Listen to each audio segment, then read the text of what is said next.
Greetings comrades, Soviet Gaming here. Today we're taking a look at the Leofric, the recently added Hypogean hero in AFK Arena. That guy is an intelligence-based hero, he is a support and the debuffer. His skill set is really nice, although he is pretty situational. We'll talk about his skill set, signature item, furniture, his team compositions, and we will test him a little bit in the combat. And probably we will figure out which artifact will work for him the best. So let's go straight into it. Mr. Leofric, he have a really interesting skill set. Let's take a look at the ultimate ability, Shadow Massive. What does it do? He summons a statue next to the enemy carry unit, well basically the enemy who have the highest attack, and that statue will taunt that target. The statue will have 1150% of Leofric's attack readiness health. So for example, right now our guy have 46k attack and 640k health, and in the end that will be something about 500k health. So it's not the crazy healthy statue, but it will take some damage out of your team. Moreover, the main thing about that skill, that if the Shadow Massive is destroyed before it disappears, that's 8-second duration, the attacking enemy will permanently, like for the duration, for the whole duration of the fight, will lose 25% of the attack rating. And if it's not destroyed, it will do 350% damage to the attacking target. So it's a really good way to kinda hold the enemy carries to prevent them from doing the crazy stuff. Let's move on to the second skill, Unmasked Horror. All enemies in front of Leofric that are facing toward him are terrified for 3 seconds and lose 20% of their respective attack. At a higher level it will be 40% of their respective attack rating for the following 6 seconds. So that allows you to crowd control the enemies. I saw it in action, it's crazy, the enemies are just running away to the other side of the battlefield, can't do anything. Really nice skill, and it works for the whole battlefield basically, so it's really cool. When you're Leofric, it's on your side of the battlefield, obviously. The next one is Hellworms. This is interesting. The area of effect of this skill isn't that crazy. It's about 1/3 or half of the battlefield, yes. And what does it do? It deals 350% damage to all enemies within a certain range, and also causing them to lose 90 energy points. Any enemies that were dealt damage will also reduce their energy recovery by 70% for the following 5 seconds. So those guys will have really low energy regen, and that's like an AoE attack. Although I checked the stats, it doesn't do that much damage, so he is really not a damage dealer. He is on the lower side, so don't expect a lot from him. But those debuffs can affect enemy team quite a lot. Now let's move on to the last skill, the Perfect Disguise. Leofric and his most injured ally become immune to all damage and attacks for 5 seconds. While immune, 90% of the damage dealt by the injured ally is converted into their own health. So what does it do?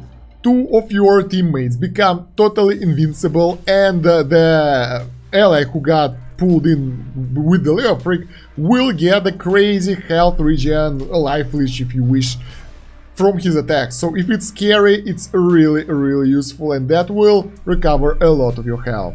Now we got the skills, let's move on to the signature item. It's really interesting. Over here we have haste, so it's really good, he will use his skills faster. Now let's move on to the signature item skill. Enemies struck by the ability Hellworms shall receive 15% more damage from Leofric's attacks for the following 4 seconds. It doesn't seem like much, and it's actually not that much because his attacks are really weak, but it kinda shines on later on. At plus 10, that will be 25% more damage from Leofric's attacks for 4 seconds, which is not good as well, but plus 20 changed it to 25% more damage from all attacks for the following 4 seconds. So that allows all your team to get 25 additional damage to the enemies that are affected by that stuff. That's kinda good. At plus 30, enemies struck by the ability shall receive 35% more damage from all attacks for 6 seconds. And that's where it starts to work really well, because that allows you to actually get a really good additional damage on the enemy. So he can be used as a damage buffer for your team as well, if used correctly. The problem is that the Hellworms don't have that high range. We will test the hero a little bit and you will see that the range isn't that significant and sometimes it won't cover the target that you want. Alright, let's move on to the exclusive furniture. Over here we have two bonuses, obviously. The 3-piece bonus is enemies that are currently taunted by the ability Shadow Mastiff have their health regeneration reduced by 90%. So, the enemies who are being taunted by his ultimate will have lower health regen. It's really cool specifically for the Mauler enemy teams and the guys who have really high regen, but overall it's not that crazy. The good thing is the second one. Enemies that are taunted by the ability Shadow Mastiff are unable to recover energy at all, so they won't recover any energy, and that is really cool. That will make enemy carry totally useless, because if they will use their ultimate once on that thing, they will lose their attack rating, and if they won't kill it, they will moreover have a lower energy regen, they won't recover it, and that will make them kinda stagger. So that's pretty cool. Then, whenever a Shadow Mastiff disappears or is destroyed, it will deal 350% damage to nearby enemies. So it won't be only the target that was taunted, but everyone around it. That's already making it way better. And also stunning them for 3 seconds. Once again, the damage out of this isn't that crazy, so it's not significant boost, but stun is really good. You can... Stun is always good, any crowd control is good, so it's kinda useful, but then again it's extremely expensive, because in order to get it you need to get him to ascend the tier. And imagine how hard it is, specifically for the free-to-play players, to get a new hero, new Hypogean hero, to the ascended tier. So that's the drawback of this hero of Leofric. Signature item unlocks at mythic tier and furniture at ascended tier, and moreover you will need to get all those pieces together, so it's kinda crazy in my opinion, and that will require a lot of investment for weird results that are not guaranteed to be really useful. So yeah, let's do a little bit testing in the Arena of Trials. Honestly, we finished it already, but we can do some testing here. In the campaign, on the test account, it won't really work because it's not that useful. I wanna show you the effect of the worms here. So that's the fear. As you can see, it kinda scares everyone else. And that was the worms. So they basically go for, I think it's half of the screen actually. Let's wait for another one and we will compare it again. Here's the ultimate. That's the totem that will disrupt the enemy. The disrupted enemy will have that icon next to him. And as you can see, that did a lot of damage to him. So yeah, the worm distance is probably about 1/3 of the screen, so it's not that crazy huge range. And moreover, on this testing, we can't really see how useful it is. Okay, this is interesting. I want to see when he will use worm on the front line, will he be able to reach the behind guys, the guys on the enemy backline? Not sure. We will need this guy to test it out. So they're all running away. Yeah, it doesn't reach the backline. So if you use him on your front line, his worms won't touch the enemy backline. So if you want to do extra damage to them, and that's what works when you have your signature item maxed up, it won't work, so it won't reach them, unluckily. Now let's move on to some fights so we can actually see him in action. You guys saw those fights already, but we can see him in actual combat with the full furniture, full gear and everything, so that will be interesting comparison. For this fight, I would like to remove anyone who can do significant damage to the enemies, so we'll do something like this. That will allow us to test him, to use his skills without actually destroying the enemies really fast, to see it in action, to see how it works. Yeah, they're pulling our guys in. There we go, we got some invulnerability for Thane over there. So now when Thane is doing his ultimate, he is healing, and Thane is doing quite a lot of damage right there, but I think we will lose this one. That was really fast, so we couldn't really test him properly. I wonder if Thane will be able to beat the enemies in this situation. Probably not. Let's try to use this enemy team to check it out, because those guys aren't that crazy aggressive other than the Tedious. We can actually use some heroes of our own, defensive guys, to see him in action for long enough before the enemies will realize what's happening and, you know, kill us. Alright, we have to move him at the top area because Tedious is one-shotting him basically, and that doesn't allow him to use his skill set. So he is over there at the back line, standing, using some skills. I don't see anything crazy from him yet. So where is his fear? Everyone is facing him right now. There we go. That's an ultimate. That's an ultimate. So there is a totem over there. and I don't really see anything. Like, it's a cuddled mess of enemies. So yeah, there we go, we got the fear, so the enemies are running back, and that was really useful because, as you can see here, we have a really hard time right now, and that gave us few more seconds. There we go, another ultimate, and it will be placed in front of, I don't even know who there is, they are all running around, probably Tidus. Yeah, Tidus is attacking the totem, and yeah, we're all dead. Let's give him some more energy from row 1, that will allow him to use more skills, and we need someone to tank here. Alright, so we have even more tanks in this team composition, although I'm afraid row 1 might be killed by Taylor really fast. Let's try it like that. So, I don't plan on winning on those guys, just so you know, I'm just planning to figure out how he works. There we go, he got his skill of invincibility, and we got Thoran. On another side of that, we got the ultimate from Rowan going out, so probably we will see an ultimate really soon from our guys, Thoran, Varric. There we go, Leofric. His ultimate is on... Yeah, that's really good, Solice. So Solice is really dangerous with her ultimate, and that will allow her to... Oh, that's really interesting. So they got scared before the totem ended, and she didn't got her debuff right now. And before the... There we go, and she got her ultimate. Interesting thing, before... when the totem ended, we didn't get another one straight away. And now it's next to another character, so it seems to be worked. Because now the totem goes for Khazard. So we changed from one character to another, and that's really, really cool. So if the enemies have kinda the same amount of attack, that totem might debuff several enemies along the fight, and... yeah, considering the amount of time needed to take energy, considering the amount of, like, the duration of the totem and the enemy's damage, you can expect maybe one totem every 20-25 seconds without twins. With twins it will be better, but we can test it here because we don't have twins on this team.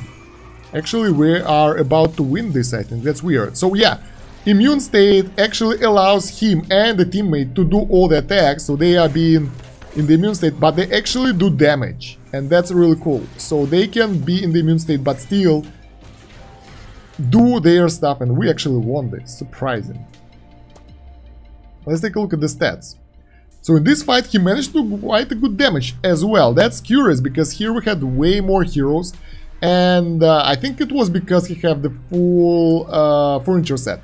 So that totem doesn't only does the debuff, but at the end it does AoE damage to everyone around it, whatever it was destroyed or its duration ended. In your normal circumstances, without the actual full set of furniture, you won't get to those numbers. We can test it right now, we can try to test it at least in the normal campaign or in the... Oh yeah, let's go to the King's Tower. We can try it here, because that's more even. In the campaign we are way far away and he will mostly be killed.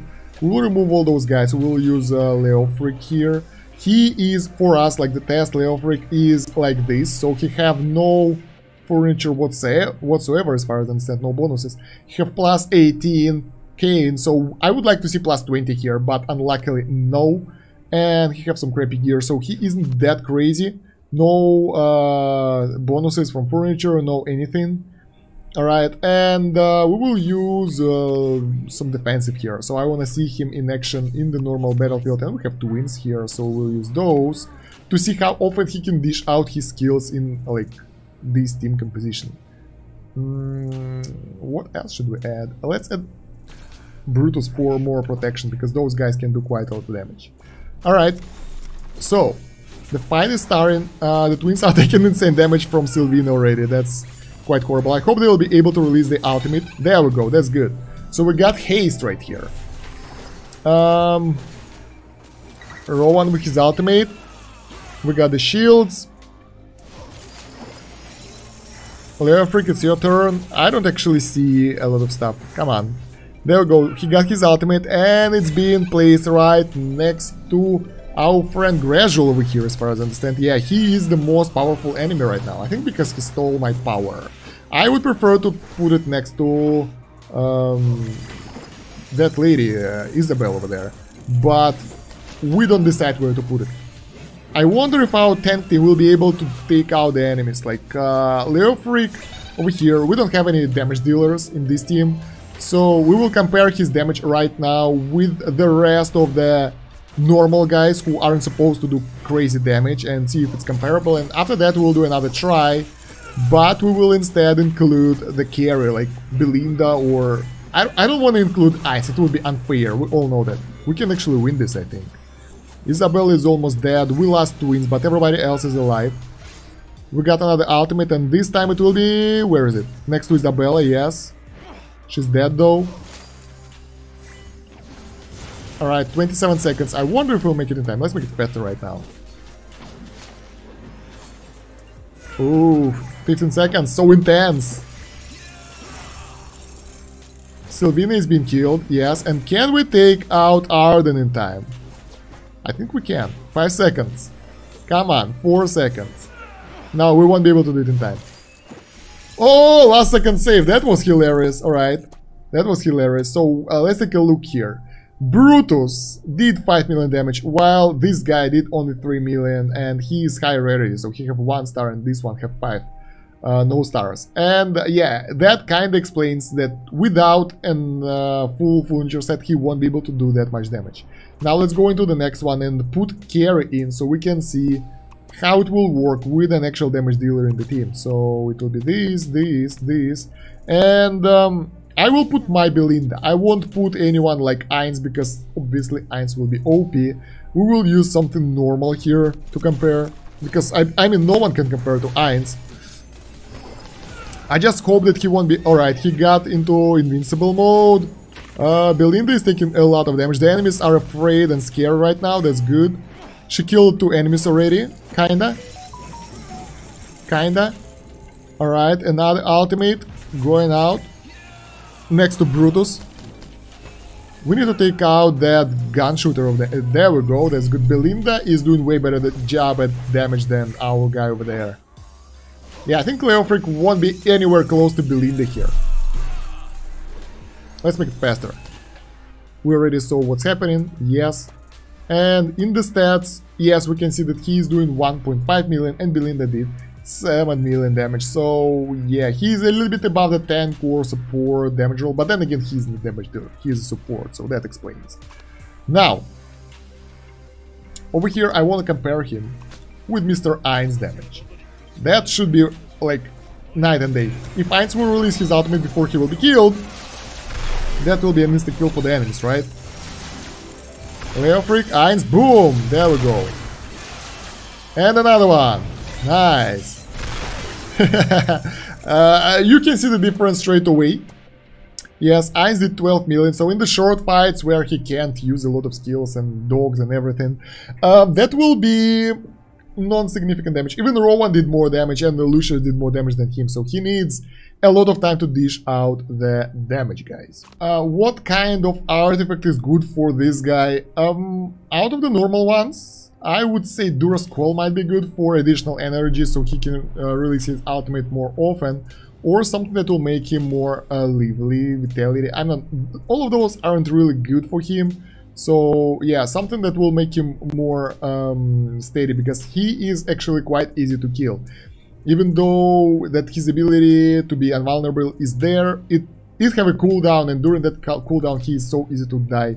Out of the special ones, Tidebearer seems to be the best option, because that will give him the shield, and if the shield will stay, he will get some energy. So that will allow him to use his ultimates more often, and that will allow him to be more alive, so that seems good. Seraphic Tide, it's more for the healing or some buffs. I'm not sure if this one will be good for him, because if you feel that he's safe, that will work. But honestly, I would go for the Tidebearer for this hero. Actually, support artifacts are really hard to guess, because mostly you want insane amount of ultimates, like Durascroll, for Rowan, Twins, for Rosalind, for every support hero basically, or something that will give you additional healing if it's scaled of health. For this guy, I'm not sure, because if you don't have him at the full signature item and full furniture, his ultimate doesn't do that much damage, and putting totem several times in a row doesn't really work, because it will just stay there and be useless. Although, on the other hand, that will allow enemies to be less effective, because they will focus on that ad instead of your guys. So it's a mixed feeling about this. Moreover, I'm not entirely sure that this guy will be a go-to guy out of the Celestial and Hypogean heroes, because we all know that there are a bunch of really cool heroes out here. Everybody wanna get Twins, everybody wanna get Telin, everybody wanna get Alna. Everybody wanna get me here. Okay, I wanna get me here. I don't know about you guys. Lucretia over here as well. So all those guys are pretty cool. You want to get one copy of Mortas for your buffs, right? Elite or Elite Plus will do. Mihira will be good at Elite Plus. Telin should be Mythic or Ascended, but she is good at Basic. Twins are good at Elite Plus already, but for this guy to be effective, for Leofric, we need something higher than that. So I would say getting him to Ascended is pretty much a must, otherwise he might be pretty useless. Because he will die fast and he needs to debuff the enemies. So I'm not entirely sure about that. We have to think about that. Let me think, what do you think about that in the comments though. I would say that he is really good for the teams that are already well done, let's put it like that. So if you have everyone you want, you can go for him. He isn't the worst one, obviously, but he is not the first tier priority as well, in my opinion. Once again, my opinion. For example, like Moral is worse, obviously, than him, so he will be higher tier for me. But then again, Hypogean heroes are way more situational than Celestial heroes, because you won't get the faction bonus if you have two of the same faction heroes plus Hypogean. So it's a thing to think about. Yeah. So yeah, guys, let me know what you think about the new hero in the comments, if you like him or not. While you're going there, please don't forget to leave a like and share this video with your friends and guildies anywhere, in the Discord. By the way, the Discord, I have a fantastic Discord, and over there you can subscribe to the video notifications so you won't miss a thing. Also, you can press the notification bell in the YouTube, but it doesn't work all the time, unluckily. Moreover, you can check the pinned comment in the video description for the Discord link for more AFK Arena guides and for my social media, which is a really nice place to be. I think that's about it for now, guys. Thank you for watching. Soviet out. До свидания.